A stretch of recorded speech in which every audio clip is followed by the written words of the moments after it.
अस्सलाम वालेकुम वरहमतुल्लाहि वबरकातुह।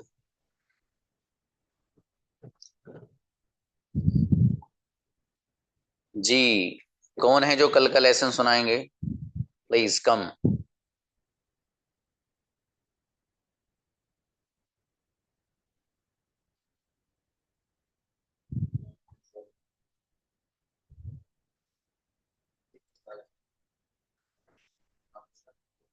बुलाइए भाई जरा।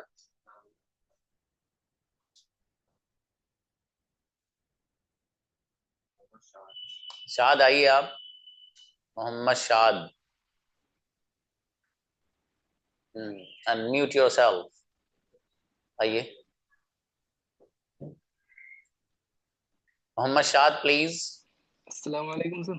वालेकुम अस्सलाम। बताइए, जी सर। ऑब्जेक्ट किसे कहते हैं?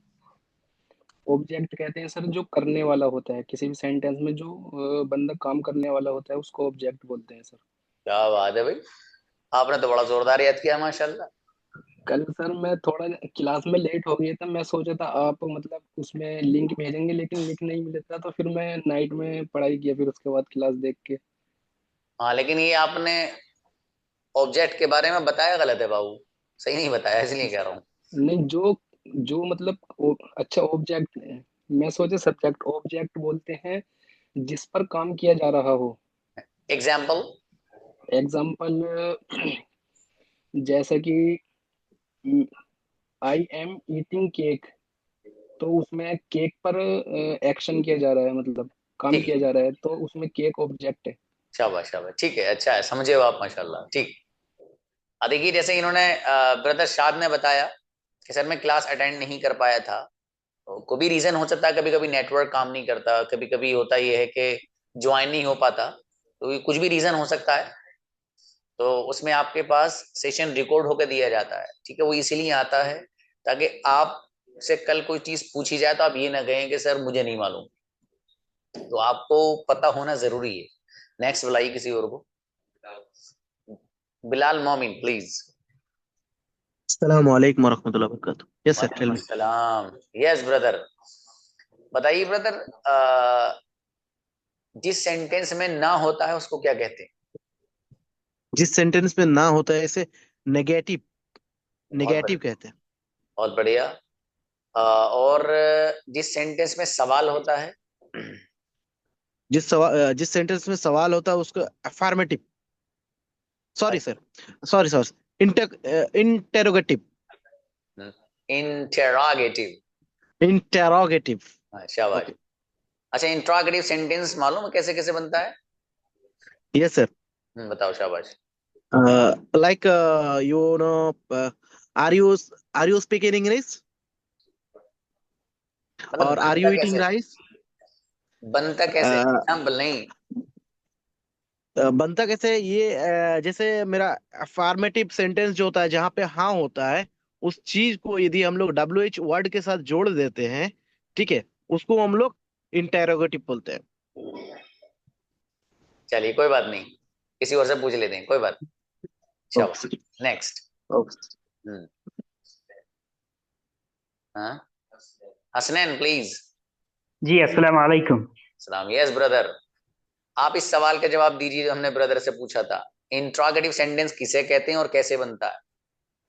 सर इंट्रोगेटिव सेंटेंस उसको कहते हैं जब किसी सवाल के अंदर में क्वेश्चन आता है और जब डब्ल्यू एच फैमिली के साथ जोड़ते हैं तो वो इंट्रोगेटिव सब्जेक्ट होता है, और जब पहले हम हेल्पिंग वर्ब को हटा करके पहले सब्जेक्ट को लाते हैं तो इंट्रोगेटिव सब्जेक्ट कहलाता है। जैसे आई को हटा करके नो नो नो। पहले एम को। हाँ, ये एग्जाम्पल जो दे रहे हो आप, ये बात तो सही है। लेकिन जो आपने एक्सप्लेनेशन दी है वो पता नहीं तो कहती। सर सबसे पहले हम जो है आई को हटा करके एम को लाएंगे पहले। ठीक है। तो मतलब इसे कहेंगे क्या, ये जो अमल आपने इंट्रो किया? हाँ हाँ, शाबाश, बोलो। इंट्रोगेटिव सेंटेंस, इसे इंट्रोगेटिव सेंटेंस कहेंगे। चलिए, कोई बात नहीं। अच्छा अच्छा, दूसरा और कैसे बनता है? दूसरा डब्ल्यू एच फैमिली के साथ किसी भी वर्ड को जोड़ देंगे, जैसे व्हाट, वाज, होम, हुज, ये जोड़ेंगे तो फिर हमारा इंट्रोगेटिव सेंटेंस बनेगा। चलिए, अच्छा है। चलिए भी बुलाइए किसी और को। अभी सेम क्वेश्चन मुझे करना है, अभी बढ़िया जवाब नहीं आया, एकदम शानदार सा। हाँ शाहिद प्लीज। जी ब्रदर शाहिद। अब माइक खोलिए भी, माइक खुला नहीं।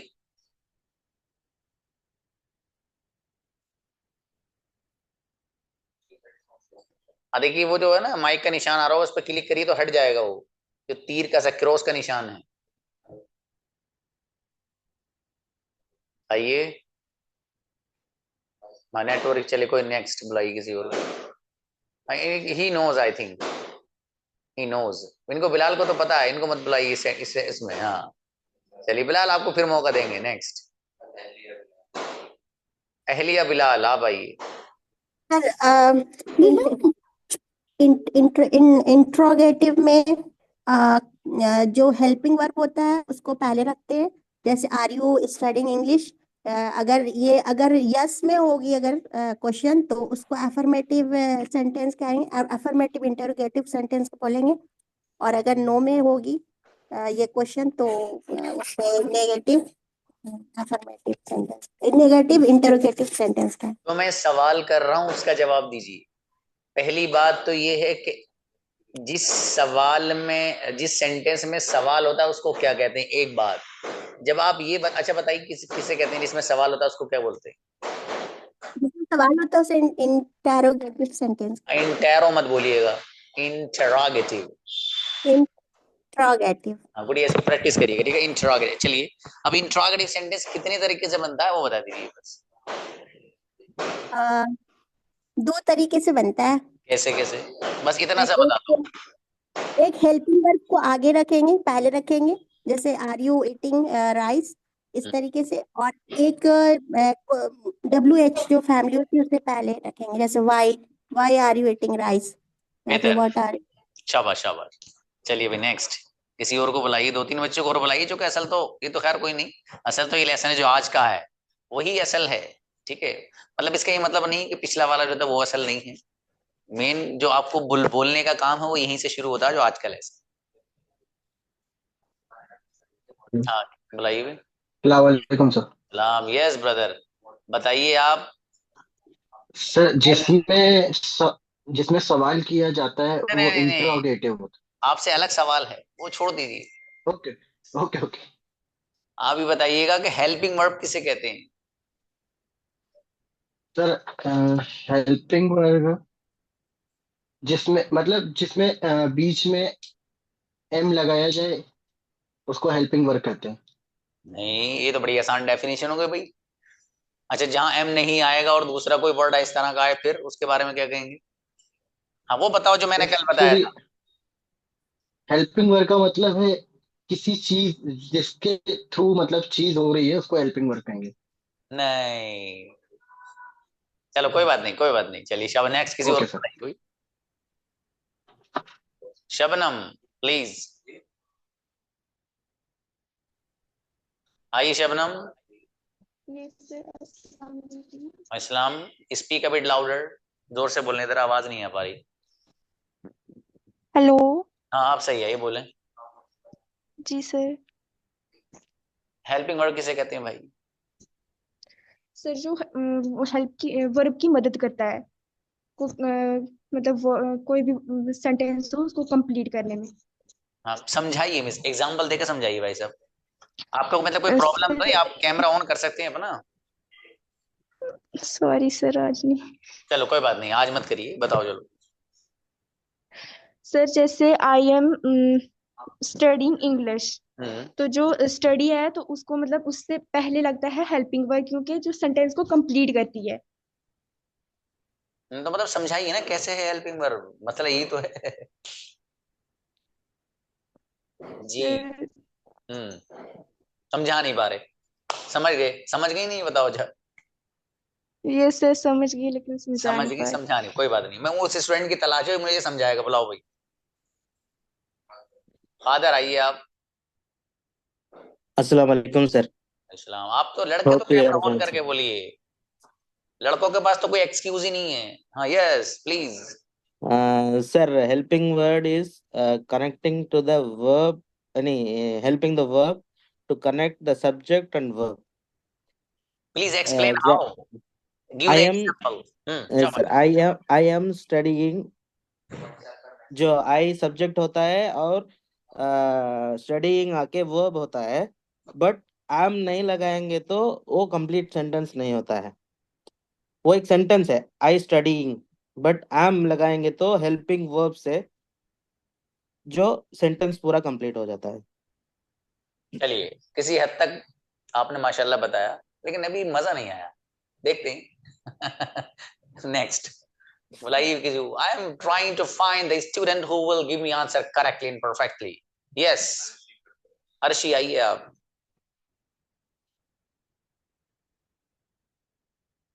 अर्शी। अस्सलाम वालेकुम वालेकुम अस्सलाम। Please.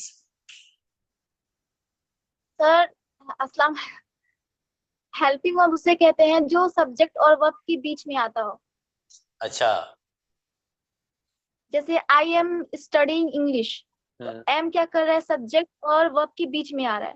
You are eating, are भी हो गया हेल्पिंग वर्ब। हमारा सवाल ये है जो भैया, आप जो एग्जाम्पल दे रहे हैं, सवाल ये है कि इसमें कौन सा वर्ड हेल्पिंग वर्ब है और क्यों है, ये बताइए, जैसे कल समझाया था। I am studying English, am हमारा हेल्पिंग वर्ब है जो क्यों? सेंटेंस को कंप्लीट कर रहा है। क्यों वो आई के साथ एम ही लगता है। बात पूरी नहीं हो पाई, चलिए कोई बात नहीं। चलिए एक दो बच्चों को और बुलाओ, मुझे फिर अगला लेसन पढ़ाना है। हाँ, जो आपकी हेल्प करता है उसे हेल्पिंग वर्ब कहते हैं। नहीं वो तो सही है, मसला ये कि एग्जाम्पल देकर समझाइए ना उसको कैसे है मेरे भाई। चलें कोई नहीं। हाँ, अस्सलाम वालेकुम सर। सलाम जी गुड़िया, आप बताइए। हेल्प जो हेल्पिंग वर्ब उसे कहते हैं जो मतलब सब्जेक्ट और वर्ब को हेल्प करते हैं, एक मतलब वर्ड को सही मतलब डायरेक्ट एक्शन को बताता है, उसे हेल्पिंग वर्ब कहते हैं। जैसे I am eating cake. No, not at all. Next. क्या बात है, मुझे स्टूडेंट आगे कोई सही नहीं बता पा रहा। हाँ चलो नेक्स्ट बुलाइए। डन। फरमान प्लीज आप आइए। अस्सलाम वालेकुम सर। वालेकुम अस्सलाम। प्लीज समझाइए इस सवाल को, हेल्पिंग वर्ब किसे कहते हैं, एग्जाम्पल से समझाइए कि ये वर्ड हेल्पिंग वर्ब है और क्यों है। सर सर जो मेन वर्ब है, जो सर एक्शन हो रहा है वो, जैसे वह खाना खा रहा है, तो इसमें सर हेल्पिंग वर्ब होएगी इज, और इज हेल्प करेगी मैन वर्ब की। मैन वर्ब मीन्स एक्शन, जैसे यहाँ पे एक्शन हो रहा है, वह खाना खा रहा है, वो खा रहा है, तो जो इससे पहले आएगी वो हेल्पिंग वर्ब होगी सर। बात तो आपने कही, तो लेकिन एग्जाम्पल से समझाइए इसे थोड़ा सा, मतलब किस तरह। आपने बताया एम हेल्पिंग वर्ब है, राइट, ये इज हेल्पिंग वर्ब है। Yes sir. सवाल ये है कि हेल्पिंग वर्ब क्यों है, ये है सवाल सीधा सीधा। सर टेंस पूरा नहीं होगा ना सर, उसका मीन्स बदल जाएगा। चलिए ठीक, शाबाश। चलें कोई नहीं, बाकी जो लोग हैं वो कुछ कह रहे हैं, sir please give me chance. भाई साहब चांस सबको मिलेगा, ये तो मैंने वैसे ही आपका जायजा लेकर देखा, टेस्ट लिया है आपका, कितने लोगों को चीजें आई हैं माशाल्लाह, ऐसा नहीं है। लेकिन वो यही है कि सम ऑफ यू माशाल्लाह understood all the things but unable to express. समझ तो गए, बता नहीं पा रहे सर, कोई बात नहीं। बहरहाल कुछ लोगों को पता हो सकता है, जो कह रहा हूँ सर उनको मालूम हो सकता है, माशाल्लाह अच्छी बात है। अब जो लेसन नया आ रहा है ये हर एक से सुना जाएगा, हर एक से इंडिविजुअली, ठीक है। आज तो चूंकि ये लेसन ऐसा था कि एक क्या कही, एक बुनियादी चीजें थी जो आपके इल्म में सिर्फ लानी थी, ठीक है। बाकी असल जो चीज अब शुरू होने जा रही है दैट इज टुडे, ठीक है, उसको जरा देखिएगा। देखिए कल आपको, अच्छा सबके हैंड जरा नीचे करें। अब आप में से वो स्टूडेंट मुझे बताइए जो कल मैंने आपको टेंसेस का चार्ट यहाँ पर लिखा था, वो कौन सुनाएगा, रेज हैंड करो। कैमरा ऑन करके सुनूंगा, लेकिन अस्मा को बुलाओ भाई पहले। सबसे ऊपर। यस अस्मा आइए। Asma please come on the stage. Asma please. अस्सलाम वालेकुम। इतनी लेट क्यों, मतलब कहीं मुंबई से आ रही हैं क्या ट्रेवल करके? हाँ शाबाश चलो जी सुनाइए भाई। सर, जो टेंस होते हैं वो बोलो। तीन प्रकार के होते हैं, प्रेजेंट, पास्ट और फ्यूचर। और जो इनके सेंटेंस बनते हैं वो चार कैटेगरी में बनते हैं, simple, continues, perfect, perfect continues, और इसी तरह प्रेजेंट और फ्यूचर में होते हैं। ठीक है शाबाश, अच्छा है। ये और बुलाओ एक दो बच्चों को। देखो राहत परवीन है, इनको बुलाइए। अच्छा किसी और को बुलाइए, अतिया को बुलाइए। हाँ राहत गुड़िया आप से पूछ लिया था एक बार, कोई बात नहीं। अतिया फिरदौस प्लीज। अतिया आइए। अतिया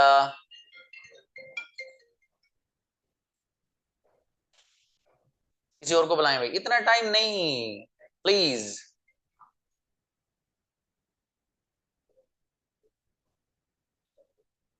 हुमैदा को बुलाइए, हुमैदा, हुमैदा, हामिदा और हमीदा।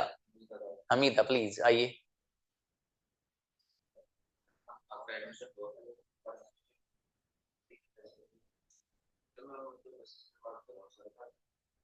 हमीदा आइए। You are getting a lot of time.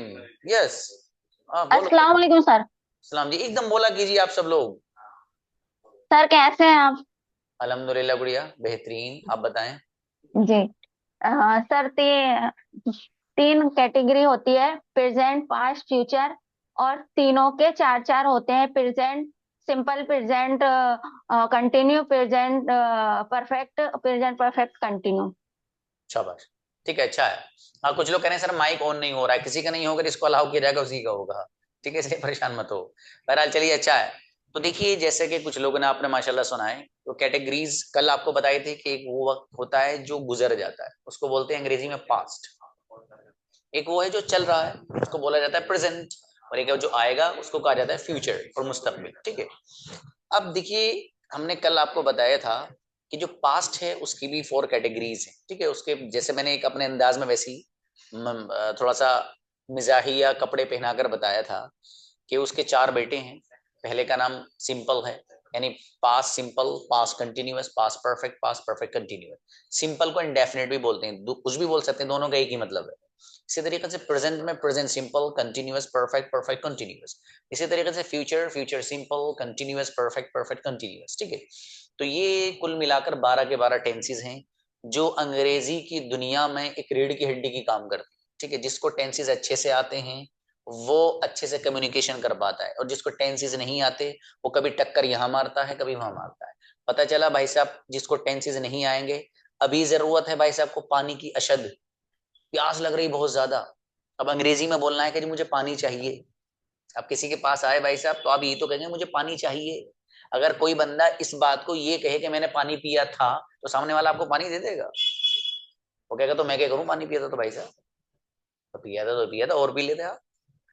तो बताने का मकसद ये है कि टेंसेस जब आपको आएंगे, किस वक्त कौन सा सेंटेंस यूज करना है, जब ये आपको आएगा तो सामने वाले से आप अपनी बात मनवा सकते हैं, उसको अपनी बात समझाकर जिस काम को आप चाहते हैं वो हो सकता है, वरना नहीं हो पाएगा। बहुत से लोग हैं वो कह रहे हैं कि सर मैं आपकी क्लास ज्वाइन करना चाहता हूं, तो कह रहा है sir I wanted to join your class, I wanted to join your class. मैं आपकी आप एक सेंटेंस में ज्वाइन करना चाहता हूं तो I want to join your class. और एक बंदा कहना तो ये चाह रहा कि आपकी क्लास ज्वाइन करना चाहता हूं, लेकिन बोल ये रहा I wanted to join your class.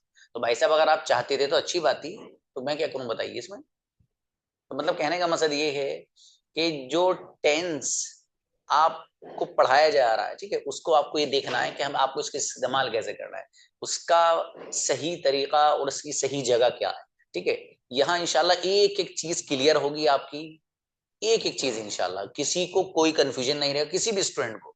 और कोई भी स्टूडेंट ये नहीं समझेगा कि सर मुझ पे आप फोकस नहीं कर रहे हैं। You are all equally important to me. सब मेरे लिए बराबर के अहमियत के हामिल हैं। किसी स्टूडेंट को मुझे लगता है कि वो ज्यादा टाइम देना चाहिए, इसके डाउट्स ज्यादा हैं। मेरा नंबर है 95 से ग्रुप में, ठीक है। अभी तक हो सकता है कुछ लोगों के पास नहीं हो, क्योंकि वो किसी के पास है ही नहीं, वो उन्हीं स्टूडेंट के पास है जो मुझसे जुड़ जाते हैं। 95 से नंबर है, उस पर कोई भी किसी भी किस्म का डाउट आपको कभी भी हो, 24 के 24 घंटे आप मैसेज कर सकते हैं, इंशाल्लाह उसका रिस्पॉन्ड भी आपको जल्दी दिया जाएगा, ठीक है। तो बहरहाल तो इंशाल्लाह ये क्लास अमेजिंग होने जा रही है, आप यहाँ से बहुत कुछ सीख के जाएंगे इंशाल्लाह, अल्लाह की जात से ये उम्मीद है। अब देखिए, let's start today's lesson, that is present simple और प्रेजेंट इंडेफिनिट इसको कहा जाता है। इसके कुछ इंपॉर्टेंट पॉइंट्स हैं, वो बहुत आराम से और बहुत अच्छे अंदाज में माइंड में सेट करते जाना है बस, ठीक है। जो चीज समझ में नहीं आएगी बार बार बताई जाएगी, एक बार में नहीं आएगी भाई साहब, 10 बार नहीं, 50 बार नहीं, 100 बार से भी ज्यादा बताई जाएगी, लेकिन बताई जाएगी। कोई भी स्टूडेंट कोई भी सवाल करेगा, ठीक है। अब देखिए स्टार्ट करते हैं, कुछ इंपॉर्टेंट पॉइंट्स क्या है वो। प्रेजेंट सिंपल, अब इसके इंपॉर्टेंट पॉइंट्स आप देखेंगे। सबसे पहला पॉइंट क्या है? सबसे पहला पॉइंट, एक सवाल होता है। सवाल क्या होता है? सवाल ये होता है कि सर ये जो आप प्रेजेंट सिंपल या प्रेजेंट इंडेफिनिट पढ़ा रहे हैं, इसको हम कब इस्तेमाल करते हैं, इसको हम कब लाते हैं? तो उसका जवाब ये है कि हम प्रेजेंट सिंपल को आमतौर पर आदतों को बयान करने के लिए लाते हैं। यानी हम प्रेजेंट सिंपल को जो लाते हैं और प्रेजेंट इंडेफिनिट को जो लाते हैं, वो उन चीजों को बयान करने के लिए लाते हैं कि जिनको मैं और आप आदत के तौर पर करते हैं, वो अमल, वो एक्शंस जिनको मैं और आप आदत के तौर पर करते हैं, रोजाना करते हैं, रिपीटेडली करते हैं, बार बार करते हैं। एग्जाम्पल, जैसे मैं अगर अपने बारे में बताऊं आपको, वैसे ही as an example, for example मैं 4:30 बजे उठता हूँ, उसके बाद मैं टहलने जाता हूँ, उसके बाद मैं घर आता हूँ, वुजू करता हूँ, मस्जिद जाता हूँ, नमाज पढ़ता हूँ, उसके बाद घर आता हूँ, नहाता हूँ और ब्रेकफास्ट करता हूँ। ये मैंने आपके सामने 9 सेंटेंसेस बोले, ठीक है।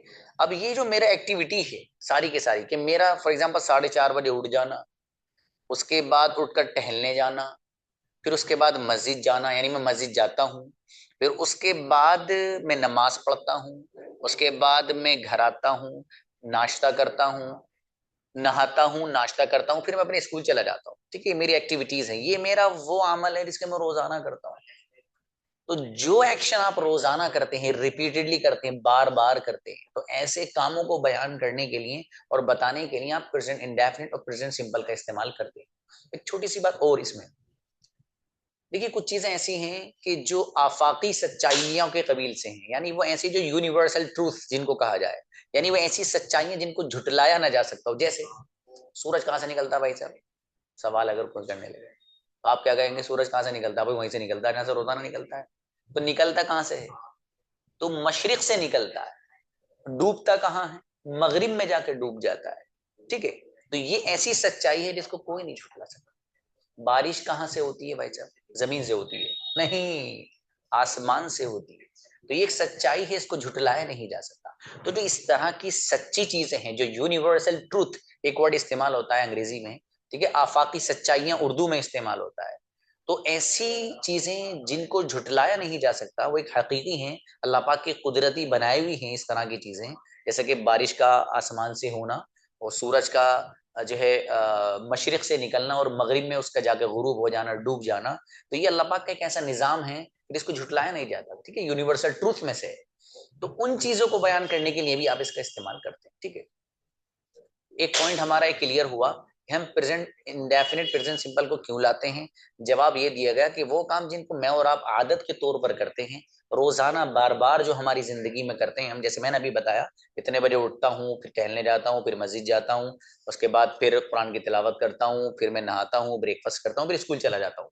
ये मेरा वो काम है जो रोजाना का है। तो इस तरह जो डेली आपके शेड्यूल है, डेली जो काम आप करते हैं, उनको अगर बयान करना हो तो प्रेजेंट इंडेफिनिट प्रेजेंट सिंपल का यूज आप करेंगे। कैसे करेंगे सब आगे आ रहा है। नेक्स्ट पॉइंट, एक दूसरा पॉइंट क्या है सर? चलिए ये वाली बात तो सर हमारे समझ में आ गई। सर हमें ये तो बताइए आप कि हमें ये कैसे पता चलेगा कि इस बार सेंटेंस को उठा के हमें प्रेजेंट इंडेफिनिट प्रेजेंट सिंपल में बनाना है? हम तो उर्दू जानने वाले हैं, हिंदी जबान है हमारी, उर्दू हमारी जबान है, हम तो हिंदी उर्दू जबान बोलते हैं, मिक्स बोलते हैं। तो हमारे लिए कैसे पता चलेगा इस सेंटेंस को उठा के प्रेजेंट इंडेफिनिट प्रेजेंट सिंपल में बनाना है? जवाब, उर्दू सेंटेंस के आखिर में ता है ती है इस तरह का अगर ट्रांसलेशन आ रहा है तो बड़ी आसानी से ये बात समझी जा सकती है कि इस सेंटेंस को उठाइए और प्रेजेंट इंडेफिनिट के कपड़े पहना दीजिए। जैसे जैसे अभी मैंने आपको 9 सेंटेंसेस बोल के दिखाए थे, वही बोल रहा हूँ। अब जो मैं सेंटेंसेस बोल रहा हूँ जरा ख्याल रखिएगा थोड़ा सा कि उनके आखिर में क्या आ रहा, बस ये देखना है। जो मैं हिंदी उर्दू सेंटेंस बोलने जा रहा हूँ आपके सामने, उसमें ये देखिएगा आ क्या रहा है आखिर में। अब देखिए, मैं 4:30 बजे उठता हूँ, टहलने जाता हूँ, उसके बाद मस्जिद जाता हूँ, नमाज पढ़ता हूँ, घर आता हूँ, नहाता हूँ, फिर ब्रेकफास्ट करता हूँ, नाश्ता करता हूँ, उसके बाद तैयार होता हूँ और स्कूल चला जाता हूँ। ये सारे के सारे सेंटेंसेस जो मैंने आपके सामने बोले हैं, इन सब सेंटेंसेस के आखिर में यही ट्रांसलेशन आ रहा है, इस तरह का तर्जुमा आ रहा है, ता है ती है ती है, ठीक है, इस तरह का। तो बड़ी आसानी से इस बात को पहचाना जा सकता है कि इस तरह का सेंटेंस अगर हमें कहीं नजर आएगा हिंदी में उर्दू में लिखा हुआ, तो उसको उठाइए और बहुत प्यार से उस दस्तरखान पर सजा दीजिए जहां पर प्रेजेंट इंडेफिनिट प्रेजेंट सिंपल के सेंटेंस रखे हैं। ठीक है, सीधी सीधी बात है। अब एक अहम पॉइंट और बहुत गजब का, आसान भी है, वो क्या है? वो ये है कि देखिए यहाँ पर है आई, वी, यू, दे, और किसी भी प्लूरल नाउन के साथ जो हेल्पिंग वर्ब आप लाएंगे वो डू लाएंगे, और इसी तरीके से डू नॉट आता है। और बात ये कि ही, शी, इट और किसी भी सिंगुलर नाउन के साथ हेल्पिंग वर्ब डज और डज नॉट आता है। ये कुछ लोगों के लिए टेंशन बन गया होगा, यार ये कौन सा हकीम जी का फॉर्मूला आ गया भाई। टेंशन मत लीजिए, आसान है। देखिए बड़ी आसान सी बात ये है, ये हेल्पिंग वर्ब तो आता है ना, जैसे मैंने आपको शुरू में बताया भी था। तो कुछ चीजें बुनियादी तौर पे इसीलिए बताई जाती हैं ताकि अगली चीज का समझना उस पर डिपेंड होता है, उसकी डिपेंडेंसी पिछली चीज के समझने पे होती है। मैंने इसलिए एक आपको हेल्पिंग वर्ब समझाया था, ठीक है, वो अलग बात है। हेल्पिंग वर्ब तो असल में हर जगह अलग इस्तेमाल होता है। जैसे आपने अभी 12 टेंसेस पढ़े हैं, जैसे प्रेजेंट का चल रहा है तो प्रेजेंट सिंपल है, फिर कंटिन्यूअस है, फिर परफेक्ट है, फिर परफेक्ट कंटिन्यूअस है। अब जाहिर है अब पास्ट प्रेजेंट सिंपल है तो इसमें अलग हेल्पिंग वर्ब आता है, प्रेजेंट कंटिन्यूअस होगा उसमें अलग हेल्पिंग वर्ब आएगा जब आप पढ़ेंगे उसको, प्रेजेंट परफेक्ट है उसके बाद उसके लिए अलग आएगा, और इसी तरीके से प्रेजेंट परफेक्ट कंटिन्यूअस उसके लिए अलग आएगा। तो सबके लिए हेल्पिंग वर्ब अलग आएगा, लेकिन हेल्पिंग वर्ब की डेफिनेशन और तारीफ वही है जो मैंने आपको बताई है कि वो हेल्पिंग वर्ब वो वर्ड कहलाता है सेंटेंस में जो वर्ब की हेल्प करता है मीनिंग को कंप्लीट करने में, जो कुछ लोग बता नहीं पा रहे थे, समझ तो रहे थे माशाल्लाह, बता नहीं पा रहे थे, कोई बात नहीं। अब देखिए ये वाला जो पॉइंट है अहम है, इसको तरह थोड़ा सा समझ लीजिएगा। देखिए यहाँ पर एक वर्ड है आई, है ना, आई का मीनिंग होता है मैं, और दूसरे नंबर पर है वी। तो वी का मतलब है हम, यानी अगर मेरे बराबर में दो लोग या एक और खड़े हों तो फिर अगर मैं दोनों की तरफ इशारा करूं तो हो जाएगा हम। ठीक है, कोई बंदा मेरे पास खड़ा हुआ हो, आप में से कोई आ जाए फॉर एग्जाम्पल, तो हो जाएंगे हम। तो मैं हूं अकेला तो मैं हूं आई, कई सारे हो गए हम तो फिर हो जाएगा वी। ठीक है, उसके बाद आया यू, तो यू का मतलब है आप या तुम। अब वो सामने एक बंदा हो तब भी यू है, बहुत सारे हो तब भी यू है। ये मैं आपको अलग से एक लेसन इसका ही समझाऊंगा, ठीक है, इसको प्रोनाउंस बोलते हैं, वो अलग समझाऊंगा, सिर्फ हल्की सी यहाँ से हल्का फुल्का आपके लिए मैं डाल रहा हूँ। तो यू का मतलब हुआ आप या तुम। अब वो आप अकेले भी हो सकते हो और कई सारे लोग भी हो सकते हैं, लड़की भी हो सकती है, लड़का भी हो सकता है, ठीक है। इसी तरीके से नेक्स्ट है दे।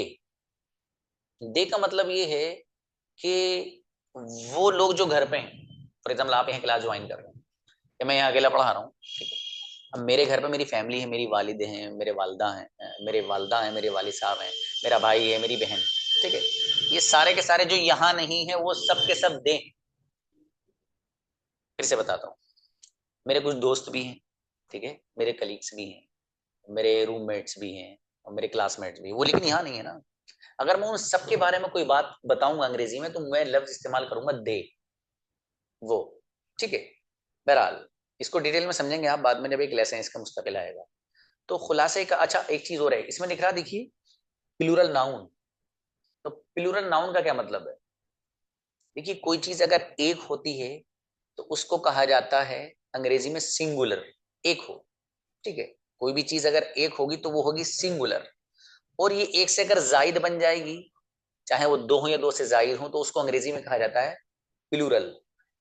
इसी जो एक चीज है उसको सिंगुलर कहते हैं, लेकिन उर्दू में उसके लिए लफ्ज इस्तेमाल होता है वाहिद, उर्दू में बोलते हैं उसको वाहिद, सिंगुलर को।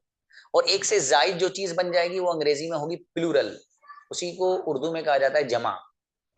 उर्दू में जमा बोला जाता है। बहरहाल एक अलग से चीज बताइए आपको। अब देखिए आई हो, वी हो, यू हो, या इसी तरीके से कोई भी प्लूरल नाउन अगर होगा तो उसके साथ जो आप हेल्पिंग वर्ब लाएंगे वो लाएंगे डू और डू नॉट। ठीक है भाई, ये अहम बात है, डू और डू नॉट। एक बात। अब दूसरी बात ये है कि यहाँ है एक ही और एक है शी और एक है इट। अब ये ही कौन है? ही फॉर एग्जाम्पल मैं यहाँ हूं तो मेरे वालिद साहब अगर हैं उनके बारे में अगर आपसे कोई बात मैं कहूं तो वो होंगे ही। तो ही जो एक वर्ड है, ये प्रोनाउन है, उस बंदे के लिए इस्तेमाल होता है जो आपके सामने नहीं है, उसके बारे में बात करें आप। एक मर्द, लेकिन कोई एक मर्द हो, कोई लड़का हो जो आपके सामने तो नहीं है लेकिन उसके बारे में बात करें। फॉर एग्जाम्पल मेरा भाई है, अगर मैं आपसे अपने भाई के बारे में कोई बात कहूं तो मेरा जो भाई है उसके लिए मैं इस्तेमाल करूंगा ही। ठीक है, तो मतलब ये हुआ कि ही जो हम लेकर आते हैं वो उस बंदे के लिए लाते हैं, उस लड़के के लिए जो सामने मौजूद नहीं हो, जो गायब होता है। ठीक है, अब इसके मुकाबले में वर्ड आता है शी। अब जाहिर है शी जो बोला जाएगा उस लड़की के लिए बोला जाएगा जो एक हो और आपके सामने ना हो। फॉर एग्जाम्पल मेरी एक सिस्टर है, फॉर एग्जाम्पल, ठीक है, तो मैं उसके बारे में बात अगर कहूँ, मेरी वालिदा है, मैं अपनी वालिदा के बारे में कोई बात कहूँ तो वो शी होंगी। ठीक है, एक वर्ड आता है इट। ये जो इट है इसके बारे में छोटी सी बात बस वो ये है कि इट भी वो होता है जो, बस इसको यूं समझ लो बड़ी आसानी से, चूंकि जब इसका लेसन आएगा तब डिटेल में समझाऊंगा। ठीक है, इट का मतलब होगा कि वो, इसका जो यूज होता है वो उन चीजों के लिए भी होता है जो बेजान होती है, जिनमें जान ही नहीं। फॉर एग्जाम्पल चेयर है, लाइट है, कैमरा है, और पैनल है, फैन है। ठीक है, ये सब बेजान इनके लिए भी इस्तेमाल होता है। इसी तरीके से इट का इस्तेमाल उन चीजों के लिए भी होता है कि अल्लाह पाक ने जिनको अकल नहीं दे रखी हो। ठीक है, उर्दू में लफ्ज बड़ा खूबसूरत इस्तेमाल होता है, गैर ज़विल उकूल। उर्दू में इस्तेमाल होता है एक लफ्ज गैर ज़विल उकूल, यानी जिनके अंदर अल्लाह पाक ने अकल नहीं रखी होती, उनके लिए भी हम इट का इस्तेमाल करते हैं। जैसे फॉर एग्जाम्पल बिल्ली है, तो बिल्ली को अल्लाह पाक ने अकल से नहीं नवाजा है, ठीक है, तो उसके लिए आप इट का इस्तेमाल करते हैं। कैसे करेंगे, कब करेंगे, वो आगे आएगा। ठीक है, उससे बहस नहीं है, इसे पूरा समझाऊंगा बाज़ाब्ता आगे चल के। हल्की सी बात जो मुझे आपको असल ये बतानी है वो है हेल्पिंग वर्ब क्या आना है यहाँ पर। तो आई, वी, यू, दे और किसी भी प्लूरल नाउन के साथ हेल्पिंग वर्ब डू और डू नॉट, बस इतनी सी बात। ही, शी, इट या कोई भी सिंगुलर नाउन होगा तो उसके साथ जो आप हेल्पिंग वर्ब लाएंगे दैट इज डज और डज नॉट, बस इतनी सी बात है, इसके अलावा कुछ नहीं। और यही याद रखना भी है। अच्छा एक सवाल होता है सर ये कैसे याद रखें, ये कैसे याद रखें सर? तो टेंशन मत लिए, इसको याद रखने के लिए आपको एक ऐसा पैटर्न दे रहा हूँ, इंशाल्लाह ये खुद ब खुद याद हो जाएगा उस पैटर्न के याद होते। ठीक है, तो इसलिए टेंशन मत लिए। कुछ लोग यार अंग्रेजी तो बड़ी भारी है, बताइए इसमें कितना झंझट है। आई, वी, यू, दे और कोई भी प्लूरल नाउन हो तो इनके साथ आता है डू और do not. He, she, it कोई भी सिंगुलर नाउन हो तो उसके साथ आता है डज और डज नॉट। मतलब ये तो अजीब सा हो गया, हम कैसे समझेंगे?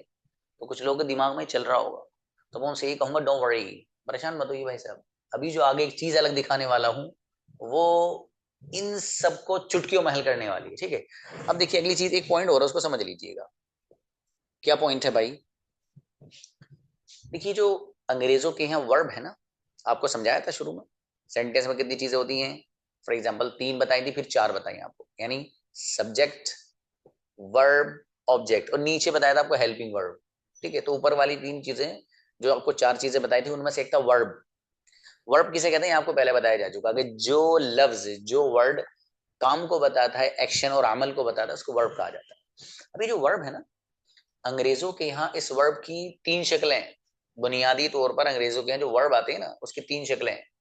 फर्स्ट फॉर्म पहली शक्ल, सेकंड फॉर्म दूसरी शक्ल, थर्ड फॉर्म तीसरी शक्ल। अब सर ये क्या भला आ गई बीच में, first form, second form, third form? ये उस दिन बताया जाएगा डिटेल में जिस दिन आपकी वोकैबुलरी डे। ठीक है, क्योंकि आपका एक दिन वोकैबुलरी का है। ठीक है, जो सैटरडे में मैं सिर्फ वर्ड्स मीनिंग सुनता हूँ वो सब लोगों से सुने जाएंगे।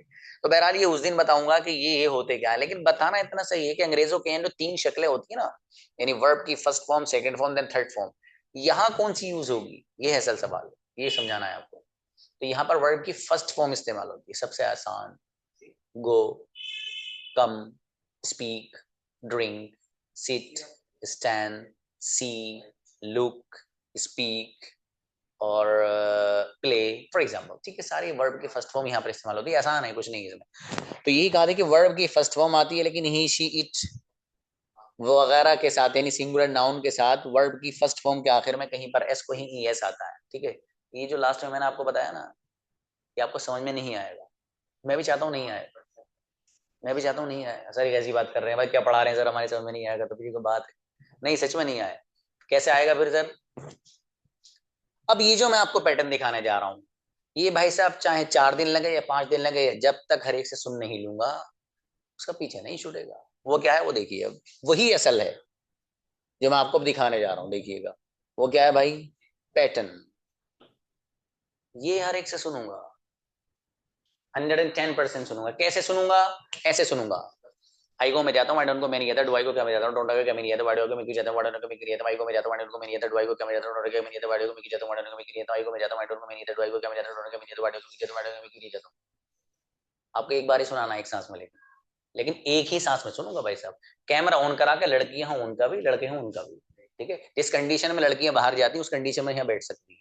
जब मैं लेसन सुनूंगा मुझे कैमरा ऑन चाहिए, ठीक है जी। ये आपके फायदे के लिए। कोई बच्ची अगर फिर भी चाहती है कि सर मैं तो ऑन नहीं करूंगी, मत करिए, कोई फोर्स नहीं, लेकिन फायदे के लिए आपको यही कहा जाएगा कैमरा ऑन करके सुनिएगा, ठीक है। देखो ये जो पैटर्न यहाँ पर आपको दिख रहा है ना, ये असल है। ये जो मैंने अभी ऊपर आपको समझाया, अगर आप में से कोई इसको नहीं समझेगा चलेगा, लेकिन भाई साहब ये याद अगर नहीं है तो कयामत तक नहीं चलेगा, कुछ चलने का ही नहीं, बस ये सुनूंगा हर हाल में जो पढ़ा रहा हूं। कैसे सब, अच्छा देखिए ये जो पैटर्न है यहाँ जो लिख रहा है, ये है आई वाला, देखिए ऊपर जो आपको ये दिख रहा है ना, आई गो में जाता हूँ, ये सब आई वाला पैटर्न है जितना भी आपको नजर आ रहा है। अब यहाँ पर वी के साथ भी इसको यूज कर सकते हैं। कैसे करेंगे, फॉर एग्जाम्पल वी गो हम जाते हैं, वी डोंट गो हम नहीं जाते हैं, डू वी गो के हम जाते हैं, डोंट वी गो के हम नहीं जाते, वाई डू वी गो हम क्यों जाते हैं, वाई डोंट वी गो हम क्यों नहीं जाते हैं। ठीक है, कोई बात नहीं गुड़िया, मैंने तो खुद कहा अगर कैमरा ऑन नहीं कर सकता कोई, किसी पे जबरदस्ती नहीं, ठीक है। ये तो मैंने वैसे ही बोल दिया सेंटेंस है, क्योंकि कैमरा ऑन करके इसलिए बताया जाता है कि कई सारी असल में आपको ना नई नई क्लास है, अभी लग रहा होगा, जब आगे आप चलेंगे तो खुद अपने आप ही कहेंगे आप सर मैं ऑन करना चाहती हूँ, ठीक है। मैंने उन बच्चियों को कई जिन्होंने ये कहा कि सर कैमरा ऑन नहीं कर सकती, पता चला सिस्टर ने 8 दिन के बाद ऑन करना शुरू कर दिया, पता नहीं क्यों शुरू कर दिया मुझे भी नहीं पता। तो जो लोग मना कर रहे हो कोई मसला नहीं है, ये तो आपकी क्लास है भाई, आप जैसे चाहे वैसे इससे फायदा उठाइए, ठीक है। तो कोई जबरदस्ती किसी बच्ची पे किसी गर्ल पे नहीं है, ठीक है। मैं तो उसके लिए एक बात कहता हूँ, आप देखिएगा जो मेरी बात हो वो कैसी है मुझे नहीं मालूम, लेकिन मैं ये कहता हूँ कि जो बच्ची जितनी भी यहाँ लड़कियां हैं सब, those are all my sisters, सब बहनें हैं मेरी, वो घर से बाहर जाती हैं या नहीं। अगर जाती हैं घर से बाहर अपने फादर के साथ अपने भाई के साथ, तो जिस कंडीशन में वो बाहर जाती हैं उसी कंडीशन में कैमरा खोल कर यहाँ आया भी जा सकता है। एक बात मेरी बात देख लेना, अगर आपको अकल पे लग रही हो और अकल आपको उसे एक्सेप्ट करे तो करिएगा। दूसरी बात, आप घर से बाहर जाती ही नहीं है भाई साहब, कुछ भी हो जाए कांग्रेचुलेशन, ये तो बहुत अच्छी बात है, फिर मत खोलिएगा। लेकिन अगर जाती हो बाहर और जिस कंडीशन में जाती तो खोलिएगा, इससे क्या होगा वो आगे बताऊंगा इंशाल्लाह। बहरहाल ये आई के साथ मैंने अभी आपको पढ़ के बताया, इसी तरीके से आई के साथ तो सॉरी लिख रहा है, वी के साथ मैंने आपको बताया। अब आप यू के साथ भी पढ़ सकते हैं। कैसे, यू को तुम जाते हो, यू डोंट को तुम नहीं जाते हो, डू को क्या तुम जाते हो, डोंट क्यों क्या तुम नहीं जाते, वाई डू को तुम क्यों जाते हो, वाई डोंट सी को तुम क्यों नहीं जाते, ठीक है। इसी तरीके से आप इसको पढ़ सकते हैं दे के साथ भी, दे को वो जाते हैं, दे डोंट को वो नहीं जाते हैं, डू दे को क्या वो जाते हैं, डोंट दे को क्या वो नहीं जाते, वाई डू दे को क्यों जाते हैं, वाई डोंट दे को वो क्यों नहीं जाते हैं। ये सुनूंगा भाई साहब, और सुनूंगा का मतलब सुनूंगा और सच में सुनूंगा जी, इसलिए बता रहा हूँ, इसको अच्छे से कर लीजिएगा। आप में से कुछ स्टूडेंट वो हो सकते हैं जिनको उर्दू नहीं आती, तो सॉरी हिंदी नहीं आती। देखो मेरा सारा मटेरियल हिंदी में है, सारा मटेरियल मेरा जो है वो हिंदी में है, लेकिन कुछ स्टूडेंट ऐसे हैं जिनको हिंदी नहीं आती। सर हम कैसे करेंगे, हमसे तो हिंदी आती नहीं सर, आपने हिंदी में बताया है। तो भाई साहब जो मैं जबान बोल रहा हूँ वो तो वही बोल रहा हूँ जो आप समझ रहे हो, लिख लीजिए उसको। तो मैं तो हिंदी ही बोल रहा हूँ, अगर यहाँ हिंदी अगर यहाँ पर वो लिखा हुआ है तो मैं तो जो बोल रहा हूँ वो आपकी जबान है ना, आप उसे उर्दू में लिख लीजिएगा। बताने का मकसद ये है। बहरहाल देखिए ये पैटर्न आपसे मैं वी से भी सुनूंगा, आई से, यू से, दे से, ही आपको लाना है। प्लूरल नाउन, इसको इसमें जमा के साथ भी पढ़ सकते हैं, प्लूरल नाउन के साथ। जैसे फॉर एग्जाम्पल पीपल गो लोग जाते हैं, पीपल डोंट को लोग नहीं जाते, डू पीपल को के लोग जाते हैं, डोंट पीपल को के लोग नहीं जाते, वाई डू पीपल को लोग क्यों जाते, वाई डोंट पीपल को लोग क्यों नहीं जाते। इस तरीके से आप इसको पढ़ सकते हैं। एक नेक्स्ट पैटर्न वो पढ़िए और वो देखिए, गजब की कमाल की अंग्रेजी ना आपको आ जाए तो आप बताइएगा सर आप सही नहीं कह रहे थे जी। ये जो पैटर्न है ही वाला है, बस आपको यही 2 चीजें याद करके आनी। कल मैं वही जो इंपॉर्टेंट पॉइंट्स है ना, ये नहीं पूछूंगा किसी से भाई साहब, किसी से नहीं पूछूंगा मैं, लेकिन ये सुने बगैर छोड़ूंगा नहीं, सुनूंगा हर हाल में। और जितने लड़के हैं, अच्छा कभी कभी होता है कि सामने कोई चीज रखी हुई और सुना रहे कैमरा ऑन करके, तो ये पता नहीं कि जो टीचर है वो थोड़ा सा और एडवांस है। मैं आंखें भी बंद करवा देता हूँ भाई साहब, आंखें बंद करके सुनाइए अब जरा, अब लिखो कहाँ लिखोगे। तो ऐसे भी होता है इस क्लास में, ठीक है। इसलिए मैंने कहा ना बहुत अलग है क्लास ये, और सच में अलग है इंशाल्लाह। देखिएगा ही वाला पैटर्न बड़ी जबरदस्त कंजुगेशन। शी गोज हो जाता है, ही डजन को वो नहीं जाता, डज को क्या हो जाता है, डजन को क्या वो नहीं जाता, वाट डज को क्यों जाता है, वाट डज को क्यों नहीं जाता है। शी वाला शी गोज हो जाता है, शी डजन को वो नहीं जा रहा, डज को क्या हो जाती है, डजन को क्या वो नहीं जाती, वाट डज को क्यों जाती है, वाट डज को वो क्यों नहीं जाती है। ऐसे ही सुनूंगा जैसे बता रहा हूँ, ठीक है। ये आपको बहुत जबरदस्त और अमेजिंगली कल प्रिपेयर करके आना है, ठीक है। और इंशाल्लाह जब कल आप आएंगे तो कल आप लोगों से सुना जाएगा, और कोई भी एक even single student will not be left, बचेगा ही नहीं भाई साहब, ठीक है। शुरू से लेकर मेरे पास रजिस्टर आप लोगों के नेम्स हैं, ठीक है। और मेरे यहाँ सिस्टम अल्हम्दुलिल्लाह यही है कि जो बच्चे का नंबर आ जाता है वो भी उस पर वो लगता है कि ये बोल चुके हैं उस तारीख में, तो पूरा अपडेट रहता है हर चीज का मेरे पास। बहरहाल ये पैटर्न है जो आपको दिए गए हैं, तो मैंने इसलिए फिर से एक बात दोहरा रहा हूँ, सुन लीजिए। ये नहीं सुनूंगा, ये तो आपको समझाया है बस, ये नहीं सुनूंगा। ये आई गो और ये वी यू दे सब, और इसी तरीके से ये शी वाला ये सब, ये याद करके ही आना है आपको अगर अंग्रेजी सीखना चाहते हो। ये पहले बता रहा हूं मैं, जिसको ये याद है चुटकियों में ना सेंटेंस के अंबार लगा दे तो नाम बदल देना आप, जिसको ये याद होगा। और जिसको ये याद नहीं होगा वो इतनी टक्करें मारेगा, नई गाड़ी भी शोरूम से निकाल कर लाएगा ना, तोड़ देगा उसका अगला, इतनी टक्करें लगेंगी उसकी, जिसको ये याद नहीं होगा। तो बस इतनी बात याद रखिएगा, ख्याल रखिएगा कि सर ने लेसन दिया है ये कंजुगेशन और टेबल याद करने के लिए, वो आपको याद करके आना है, ठीक है। जज़ाकल्लाह, मिलते हैं इंशाल्लाह कल। अस्सलाम वालेकुम व रहमतुल्लाह।